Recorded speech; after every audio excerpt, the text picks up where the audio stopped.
Hello guys, நம்ம பார்த்துட்டு இருந்த சோல் ப்ராமிஸோட நெக்ஸ்ட் எபிசோட் பார்த்துலாங்களா? போன எபிசோடில் தான் இந்த ஃபன்னு வந்து குளிக்க போகும்போது கரெக்டாக யாரோ பாத்ரூம் மூடி லைட்டெல்லாம் ஆஃப் பண்ணி பயமுறுத்தி விட்டுருப்பாங்க இல்லையா? இந்த மாதிரி ஒரு யானை தான் போய் காப்பாற்றிட்டு வந்து ஃபஸ்ட் எய்ட்லாம் பண்ணியிருப்பான். அப்படியே நைட்டு 2 பேரும் தூங்க போகிறாங்க. இந்த ஃபன்னை கீழே போட்டுட்டு யானை மேலே தூங்கிட்டு இருக்கேன். இந்த ஃபன்னுமே கேட்குறான், எனக்கு இன்னமும் கொஞ்சம் பயமாக இருக்குது, உன் கூட எப்பயும் மாதிரி தூங்கலாம்ல அப்படின்னு சொல்ல, அதுக்கு யானுமே, நீ எப்போ இந்த ரூமுக்கு வந்தியோ அப்போவே என் தூக்கம் போயிடுச்சு, பக்கத்தில் படுக்கிறேன்னு என்னை எழுப்பி எழுப்பி விட்டுட்டு மரியாதையாக கீழே தூங்கு அப்படின்னு சொல்ல, ஃபன் இருந்துக்கிட்டு, நான் இத்தனை வருஷமாக தனியாலாம் தூங்கிட்டு இருந்தேன், அதனால தான் என்னோட பாணி அப்படி இருக்குது, தூக்கி தூக்கி காலை மேலே போடுறது, சாரி நான் உன் பக்கத்துலேயே வந்து தூங்கவா அப்படின்னு கேட்க, மரியாதையாக கீழே தூங்கு. அதுக்கு யானுமே, இத்தனை வருஷமாக நானும் தான் தனியாக தூங்கிட்டு இருக்கேன், நான் ஒழுங்காக தூங்கல, மரியாதையாக கீழே தூங்கு, போய் என்னமோ பேசிக்கிட்டே இரு அப்படின்ட்டு இவன் பாட்டு போய் தூங்குறான். அப்போது இந்த ஃபன்னு சும்மா இருந்தானா? தூங்குற யானை எழுப்பி விட்டுட்டு, இந்த ஃபன்னு திரும்ப வந்தால் அவனை ரொம்பவே நல்லபடியாக பார்த்துக்கணும், அவனோட லைஃப்பில் சரி, அவனோட ஹெல்த்து, ஸ்டடீஸ், அவனோட ஃப்ரெண்ட்ஷிப்பு, அவனோட லவ் எல்லாத்தையுமே திரும்ப அவன் நல்லபடியாக கொடுக்கணும் அப்படின்னு சொல்ல, அதுக்கு யானுமே, அவனை பற்றியே இவ பார்த்தாலும் யோசிச்சுக்கிட்டே இருக்கீங்க, உள்ளே நீங்கள் சாயா தானே இருக்கீங்க, உங்களுக்கு என்ன வேணுன்றதை உங்களுக்கு தோணுதா அப்படின்னு சொல்லிட்டு இருக்கான். ஏன்னா ஃபன்னை விட ஃபன்னுக்குள்ளே இருக்கக்கூடிய அந்த நல்ல மனசு சாய் வந்து யானுக்கு ரொம்பவே பிடிச்சிருக்கு போல இருக்குது அப்படின்ட்டு யானுமே கேட்க, அதுக்கு இவனுமே, ஃபன்னு இன்னமும் ஒன்று விரும்புகிறான்னு நினச்சிட்டு இருக்கேன், அவன் திரும்ப வந்தா அவனுக்காக ஒரே ஒரு சான்ஸ் கூட அப்படின்னு கேட்க, அதுக்கு யானோ முடியாது, ஆனால் நீங்கள் அப்படின்னு ஏதோ சொல்ல வரா, பார்த்தா டக்குன்னு கொரட்ட சவுண்டு, திரும்பி பார்த்தா அதுக்குள்ளே ஃபன்னு தூங்கிட்டான். இவனுமே போத்திலாம் விட்டுட்டு அவனை பார்த்து சிரிச்சுக்கிட்டே அப்படியே தூங்குறான். அதுக்கப்புறமா நம்மளுக்கு மட்டும் ரெண்டு பேருக்குமே ரெட் லைன் வந்து கனெக்ட் ஆகிற மாதிரி காட்டுறாங்க. இந்த காட்சியை ஃபன்னோட சோல் அங்கே வந்து நின்று ரெண்டு பேரையும் பார்த்து முறைச்சிக்கிட்டே இருக்கிற மாதிரி காட்டுறாங்க. அப்படியே கட் பண்ணால் காலையில் உட்காந்து முக்கி முக்கி படிச்சுட்டு இருக்கான் அந்த ஃபன்னு. ஏன்னா எக்ஸாம் வந்துட்டு இருக்கு இல்லையா? இவனுக்கு சொல்லி தந்து யானுமே படுத்து தூங்கிட்டான் போல இருக்கு, உட்காந்த மணியே தூங்கிட்டு இருக்க.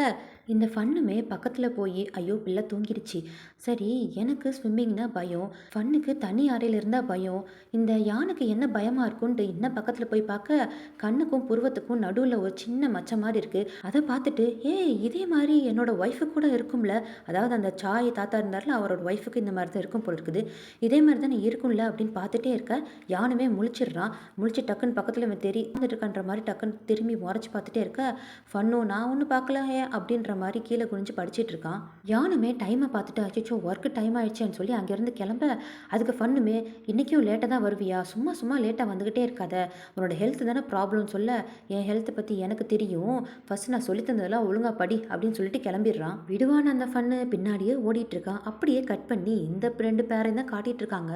இந்த ஸ்விம்மரு அப்படியே எடுத்து ஓட்டிலாம் விட்டுட்டு இருக்கான். அப்படியே கேட்குறான், இந்த ஃபன்னு என்னதான் ஆனா, ஸ்விம்மிங் பண்ணுறதுக்கு ஒத்துக்கிட்டானா இல்லையா அப்படின்னு கேட்டுகிட்டே இருக்கும்போது, அப்போ ரெண்டு கேர்ள்ஸ் அங்கே வராங்க.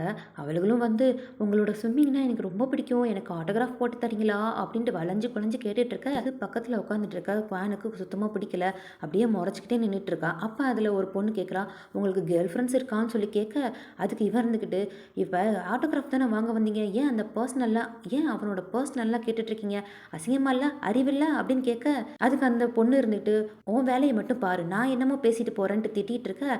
அது வந்து சுத்தமாக அந்த சும்மருக்கு பிடிக்கல. என்ன என் ஃப்ரெண்டையே திட்டிகிட்டு இருக்கீங்க, போங்க உங்களுக்கு நான் ஒன்றும் சைன்லாம் போட முடியாது, போங்க உங்களுக்கு ஒன்றும் நான் ஆட்டோகிராஃப்லாம் போட முடியாது அப்படின்ட்டு அங்கேருந்து ரெண்டு பிள்ளைகளையும் விரட்டி விட்டுறான் வேற. அதாவது இந்த ரெண்டு பேருமே இன்னும் லவ்வாக சொல்லிக்கல, ஆனால் வந்து ரெண்டு பேருக்குமே ரெண்டு பேருக்கும் பிடிக்கும். அதில் வேறு இந்த ஸ்விம்மரு ஹனி போடட்டுமா ஹனி அப்படின்ட்டு ரொம்ப ஓவராக கொஞ்சிகிட்டு இருக்கான். இது வந்து ரொம்பவே பிடிச்சிருக்கு குவானுக்கு. இந்த யான் பின்னாடியே வந்துட்டு இருந்தால ஃபன்னு, யான் எந்த பாரில் வேலை பார்க்குறான்றதை கண்டுபிடிச்சிட்டான் போல இருக்கு. உள்ளே போனால் என்ன எதுன்னு கேட்பான். ஸோ வெளியே இருந்தால் என்ன பண்ணுறான்றதை பார்க்கலான்னு அங்கே ஒளிஞ்சு நின்று பார்த்துட்டு இருக்கான். கரெக்டாக இந்த யானுமே யாரையோ வெளியே விடுறதுக்காக வரான். அதை பார்த்துட்டு ஃபன்னு, ஒரு ஸ்டூடெண்ட்டாக இருந்துக்கிட்டு ஏன் இந்த மாதிரி வேலையெல்லாம் ரொம்பவே டயர்டாக வேலை பார்த்துட்டு இருக்கானே, ரொம்ப பாவம், ரொம்ப நல்லவன்ல அப்படின்னு யோசிச்சுட்டு இருக்க.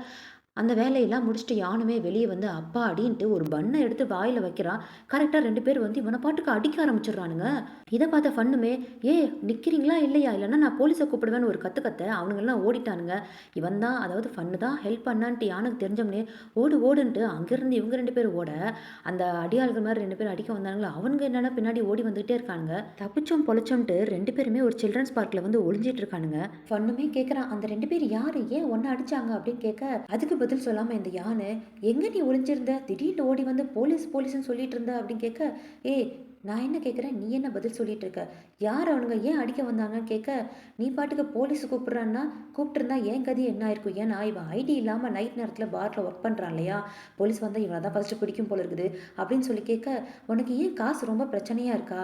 உங்கள் அம்மாவோட ஹஸ்பண்ட் வந்து உனக்கு காசு கொடுக்குறதே இல்லையா? இல்லை அவங்க காசு கொடுக்கறது உனக்கு ஏதாவது பிரச்சனையா? நீ இப்படி தான் வேலை பார்த்து சம்பாரிச்சு உன் ஃபீஸ் எல்லாம் கட்டணும்னு நீ நினச்சின்னா நிறைய ஜாப் இருக்குது, நீ அதை தேடிக்க வேண்டியதுன்னு.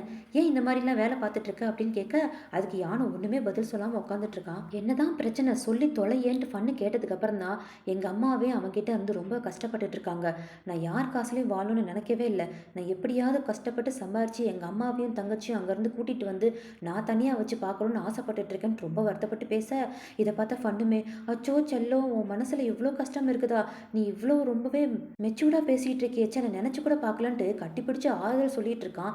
இதை பார்த்த யானுக்கு திரும்பவும் பக்கத்தில் வர ஆரம்பிச்சிட்டானா, என்ன நீ இப்போ எதுக்கு நீ என்னை கம்ஃபர்ட் பண்ணுறன்னு பேரில் குழந்தைத்தனமாக என்னை போட்டு கொஞ்சிட்டு இருக்க அப்படின்னு கேட்க, என்ன நீ பேசிகிட்டு இருக்க, நீனும் ஃபன்னும் ஒரே ஏஜ் தான், ஆனால் பாரு அவன் லூசு மாதிரி சுற்றிட்டு இருந்தான், நீ ரொம்பவே கான்ஃபிடென்ட்டாக பேசிகிட்டு இருக்க பார்த்தியா, என் செல்லம் என் தங்கம் அப்படின்னு சொல்லி கொஞ்சிட்டு இருக்க, நானுமே ஃபன்னை இறுக்கமாக கட்டிப்பிடிச்சி நானும் பண்ணுறேன் பாருன்ட்டு பயங்கரமாக இருக்கு பிடிச்சிட்டு இருக்கான். அதுக்கு ஃபன்னும், டே விடேண்டா, நீ என்னை ஹக் பண்ணுறன்னு பேரில் போட்டு டைட்டாக இறுக்கிட்டு இருக்கடா, என்னால் மூச்சு விட முடியல, விடுன்னு ஃபன்னு கத்திக்கிட்டு கிடக்குறான். தெரியுதா இனிமேல் இப்படிலாம் கட்டி பிடிக்காது அப்படின்ட்டு அங்கேருந்து யானுமே விட்டுட்டு போயிடுறான்.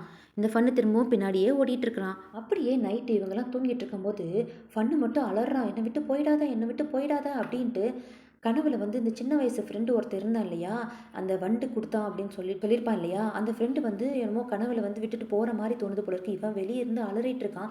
யானு தான் வந்து ஒன்றும் இல்லை, ஏன் என்னாச்சு, கனவுல வந்து ஃபன்னு வந்தானான்னு கேட்க, அதுக்கு ஃபன்னு ஒன்றுமே சொல்லலை. கையில் வந்து இவனுக்கு மட்டும் தெரியுது, 2 பேர் கைக்கும் வந்து அந்த ரெட் கலர் லைன் வந்து கனெக்ட் ஆகிறது இவன் கண்ணுக்கு மட்டும் தெரியுது. என்ன நடந்துட்டு இருக்குன்னு தெரியாமல் அப்படியே திகச்சிக்கிட்டே இருக்கிறான் இந்த ஃபன்னு.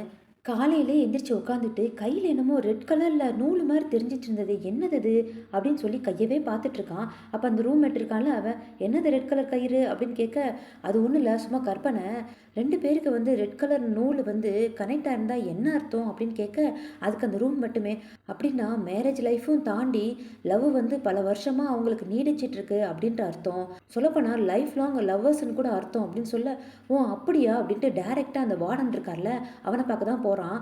அவன் என்னன்னா அந்த தாத்தா யூஸ் பண்ணிட்டு இருந்தார் இல்லையா அந்த டீ பாத், அதை தான் இவன் யூஸ் பண்ணிட்டு இருக்கான் போல இருக்குது.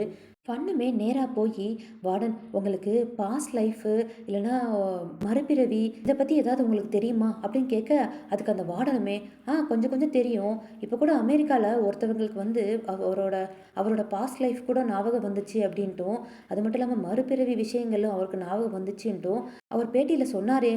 அவருக்கு கனவு மூலமாகவும் அப்புறம் யாரையோ பார்த்துருக்காரு, அவர் தான் அவருக்கு பாஸ்ட் லைஃப்பில் வந்ததாகவும் அப்படி இப்படின்ட்டு ஏதோ தெரப்பி மூலமாக இதெல்லாம் கண்டுபிடிச்சிருக்காங்க. சொல்லப்போனால் எல்லாரோட லைஃப்லேயும் ஏதாவது ஒரு பாஸ்ட் இருக்கும், ஏதாவது ஒரு விஷயங்கள் ஞாபகம் வந்துட்டு தான் இருக்கும், அதை கரெக்டாக எக்ஸ்பிளைன் பண்ண முடியாதுல்ல அப்படின்னு சொல்ல, எனக்கு தெரிஞ்சு நிறையா ரிப்போர்ட் இந்த உலகத்தில் இருக்குது, நான் மறுபிறவி எடுத்திருக்கேன்ட்டு நிறையா பேருக்கு ரிப்போர்ட் கொடுத்துருக்காங்க, அதெல்லாம் என்னமோ நான் பார்க்கும்போது உண்மையாக கூட இருக்கலாம்ல அப்படின்ட்டு எந்திரிச்சு போய் ஹாஸ்டலுக்குன்ட்டு போர்டு இருக்கும் இல்லையா, அனௌன்ஸ்மெண்ட் போர்டு, அதில் வந்து ஏதோ ஒட்டுறதுக்காக இவர் கண்ணா பின்னான்ட்டு எழுதிட்டு இருக்காரு. இதை பார்த்த ஃபன்னுமே, என்னது கோழிக்கு இருக்கிற மாதிரி கிரிக்கிட்டு இருக்கீங்க தள்ளுங்க அப்படின்ட்டு அவனே அழகாக எழுதி கொடுக்குறான். இதை வந்து நோட்டீஸ் போர்டில் ஒட்ட அங்கே இருக்கிற பசங்களாம், என்னது என்னைக்கும் இல்லாமல் இன்னைக்கு ரொம்பவே அழகாக இருக்குது லெட்டரு, பாருங்க வார்டன் இனிமேல் இதை மாதிரியே எழுதி வைங்க, அந்த முன்னாடி எழுதிருக்கீங்க பாருங்க அந்த கோழிக்கு இருக்கிற மாதிரி, அது மாதிரிலாம் எழுதிடாதீங்க அப்படின்னு பார்த்து கிண்டல் பண்ணிட்டு போயிட்டு இருக்கானுங்க. அது மட்டும் இல்லாமல் ஃபன் அங்கே இருக்கக்கூடிய சேரு சில விஷயங்களை ரிப்பேர் பண்ணிட்டு இருக்கான். இதை பார்த்து அங்கே இருக்கக்கூடிய பசங்கள்லாம், இவன் என்ன சேரெல்லாம் போய் ரிப்பேர் பண்ணிட்டு இருக்கான், அழகாக வேற எழுதிட்டு இருக்கான், இந்த காலத்து பசங்க மாதிரியே பண்ண மாட்டேங்கிறானே, சரியான தாத்தான்னு சொல்லி கிண்டல் பண்ணிட்டு இருக்காங்க. அப்படியே கட் பண்ணி இந்த ஃபன்னு குட்டி பாண்டா கீ செயின் மாதிரி யான் கிட்ட கொடுத்து, இது உனக்கு தான் வச்சுக்கோ நான் செஞ்சேன் அப்படின்னு கொடுக்க, எதுக்கு டைம் வேஸ்ட் பண்ணிட்டு இருக்க, நான் சொன்ன கீ பாயிண்ட்ஸ்லாம் படித்து முடிச்சிட்டியா அப்படின்னு கேட்க, என்னை பற்றி நீ என்ன நினச்சிட்டு இருக்க, ஃபன்னு நினச்சிட்டியா, என்னால் டான் மெமரி பண்ண முடியும், என்ன கன்றாவி இந்த இளவு இங்கிலீஷ் தான் வரவே மாட்டேங்குது அப்படின்னு சொல்லிட்டு இருக்க.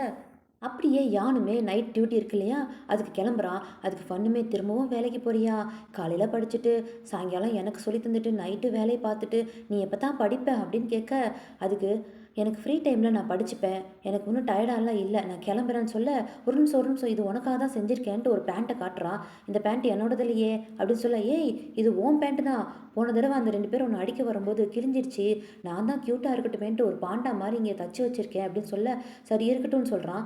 ஏய் தயவு செஞ்சு இதை போட்டு போ பாரு, எப்போ பார்த்தாலும் ஒரே பேண்ட்டே நீ போட்டு போயிட்டே இருக்க, இதை பண்ணுறதுக்கு நான் எவ்வளோ கஷ்டப்பட்ட பார்த்தியா, மேட்சிங்காக இந்த கீ செயினையும் சேர்த்து போட்டுக்கோ பாரு, உன்ன மாதிரியே ரொம்ப க்யூட்டாக இருக்குல்ல அப்படின்னு சொல்ல, எனது க்யூட்டாக இருக்கனா அப்படின்ட்டு யானும் கேட்க, ஆமாம் நீ க்யூட்டாக மட்டும் இல்லை ஹேண்ட்ஸமாக இருக்கேன்ட்டு ஃபன்னு சொல்ல, அதுக்கு யானுக்கு அப்படியே உள்ளுக்குள்ளேயே வெக்கம் வந்துட்டு இருக்குது, சிரிச்சுக்கிட்டு இருக்கான் உள்ளேயே. இதுக்கு மேலே இந்த யான் அந்த ட்ரெஸ்ஸை போடாமையா வருவான், அதே ட்ரெஸ்லையும் அதே கீ செயினையும் போட்டுக்கிட்டு தான் ஒர்க்குக்கு வந்திருக்கான்.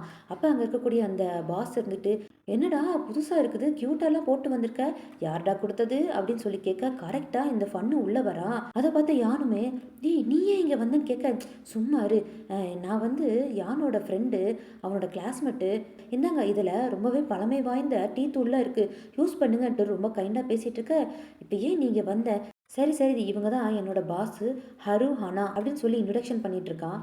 அதில் ஒருத்தி, ஓ உன்னை எங்கேயோ நான் பார்த்துருக்கனே, அடிக்கடி இந்த யான் கூட நீ தானே வெளியே சுற்றிட்டு இருக்க, நீ தான் அந்த பேண்ட்டில் அந்த மாதிரி டிசைன் போட்டு கொடுத்தியா, எங்கே வாங்கின அப்படின்னு கேட்க, அதெல்லாம் நான் வெளியே வாங்கல, நானே கையார செஞ்சு அவனுக்கு கொடுத்தேன் அப்படின்ட்டு அவனை திருப்பிலாம் காட்டிகிட்டு இருக்கான். இந்த யானுக்கு தான் பயங்கர எம்பாரிசிங்காக இருக்குது. ஸோ இதெல்லாம் ஏன் இவன் காட்டுறான்ற மாதிரி. அது மட்டும் இல்லாமல் இந்த ஃபன்னு, நான் யான் பின்னாடி ஏன் வரேன் அப்படின்னா, நானும் இங்கே கொஞ்சம் ஒர்க் பண்ணலாமா அப்படின்னு கேட்க, அதுக்கு யானுமே இப்போ எதுக்கு தேவையில்லாமல் எதையாவது பேசிகிட்டு இருக்கேன்னு கேட்டுட்ருக்க.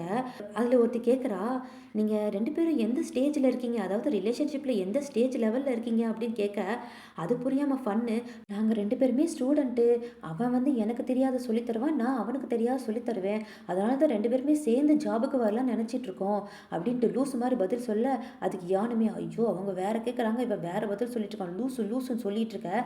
அது மட்டும் இல்லாமல் இந்த ஃபன்னு சும்மா நைன்னு பேசிக்கிட்டே இருக்கிறான். அவனை விட நான் ஏஜ் ஜாஸ்தியா, ஸோ அவனை நான் கண்ணும் கருத்துமாக பார்க்கணுன்ட்டு நினச்சிட்டு இருக்கேன்ட்டு உளறிட்டு இருக்கான். அதுக்கு பாஸ் இருந்துக்கிட்டு, 2 பேரும் ஒரே ஏஜ் தானே, இப்போ ஒன்றா தானே காலேஜ் படிச்சுட்டு இருக்கீங்க, ஏன் இப்படி பேசுகிறீங்க, சரி புரியுது, அவன் இருக்கும்போது நீனு வந்து ஒர்க் பண்ணுங்க, ஏன் ஸ்டடி பண்ணுங்க, ஏன் என்ன வேணால் பண்ணுங்க, ஏன் இந்த மாதிரி கூட பண்ணுங்கன்ட்டு அவங்க 2 பேரும் கிஸ் பண்ண, இதை பார்த்த ஃபன்னுமே, ஐயோ என்ன நடக்குது இங்கேன்ட்டு ஆச்சரியமா பார்த்துட்டு இருக்கான். இது வந்து பார்த்த யானுக்கு தான் சிரிப்பாக வந்துட்டு இருக்கு. அப்படியே அங்கே வேலையெல்லாம் முடிச்சுட்டு பாரை க்ளோஸ் பண்ணுற டைமில் கரெக்டாக வந்துட்டான் இந்த குவான். அதுவும் அவனோட ஃப்ரெண்ட்ஸ் கூட சேர்ந்து வந்து இந்த யானை வந்து மிரட்டிட்டு இருக்கான். நீ ஏன்டா இங்கே ஒர்க் பண்ணிட்டு இருக்க அப்படின்னு கேட்டுட்டு இருக்கும் போது கரெக்டாக பின்னாடி இருந்து ஃபன்னு வரான். இதை பார்த்த குவானும், நீ ஏன்டா இங்கே இருக்கன்னு கேட்க, ஓ அப்போ நீ தான் அந்த அடியாளுகள்லாம் விட்டு யானை அடிக்க வந்ததா அப்படின்னு கேட்க, நீ ஏன் இங்கே இருக்க செல்லம், உனக்கு கஷ்டம் கொடுக்கக்கூடிய விஷயங்கள்லாம் நான் விலகி வைக்கணும்னு நினைக்கிறதுக்காக தான் இப்படிலாம் பண்ணிட்டு இருக்கேன்னு சொல்ல, நீ எதுக்குடா எனக்கு ஹெல்ப் பண்ணிட்டு இருக்க, நான் உன்கிட்ட வந்து ஹெல்ப் கேட்டேனா, ஃபஸ்ட்டு யானை கஷ்டப்படுத்துறதை நிறுத்து, இங்கேருந்து போன்ட்டு இவன் சத்தம் போட்டு விட, அதுக்கு இந்த குவானுமே, தங்கமே நீ இங்கெல்லாம் இருக்கக்கூடாது, வா வெளியே போலான்ட்டு பண்ண பிடிச்சி இழுக்க, யானுமே இதை தடுத்து விட்டு இவங்க 2 பேரும் சண்டையை போட்டுட்டு இருக்கானுங்க. ஆத்திரத்தில் இந்த குவான் என்ன பண்ணிட்டான், சேர் எடுத்து அடிக்க போக, இதை பார்த்துட்டு இருந்த ஃபன்னு, ஐயோ அடிக்க வராது இப்படிலாம் பண்ணாதன்ட்டு டக்குன்ட்டு யான் மேலே வந்து விழுத, அந்த அடி வந்து ஃபன்னு மேலே விழுந்துருது. யானுக்கு தான் பதட்டம் ஆயிடுச்சு. அப்போ கூட ஃபன்னுன்னு கூப்பிடாம, சாய் என்னாச்சு அப்படின்னு கேட்டுட்டு இருக்க, பாதி மயக்கத்தில் தான் இருக்கா இந்த ஃபன்னு. கண்ணை முழிச்சு பார்த்தா எதிர்த்தாப்புல இந்த ஃபன்னோட சோல் வந்து நின்று இவனையே பார்த்து முறைச்சிட்டே இருக்கிற மாதிரி இருக்கு. அப்படியே திரும்பவும் மயக்கம் போட்டு விழுகிறான். இதோட இந்த எபிசோட் நெக்ஸ்ட் எபிசோட கண்டினியூவா பார்க்கறதுக்கு மறக்காம கிரஷாக் சேனலை சப்ஸ்கிரைப் பண்ணிட்டு கூடவே இருக்கக்கூடிய அந்த பெல் பட்டனை கிளிக் பண்ணிக்கோங்க. தேங்க்யூ.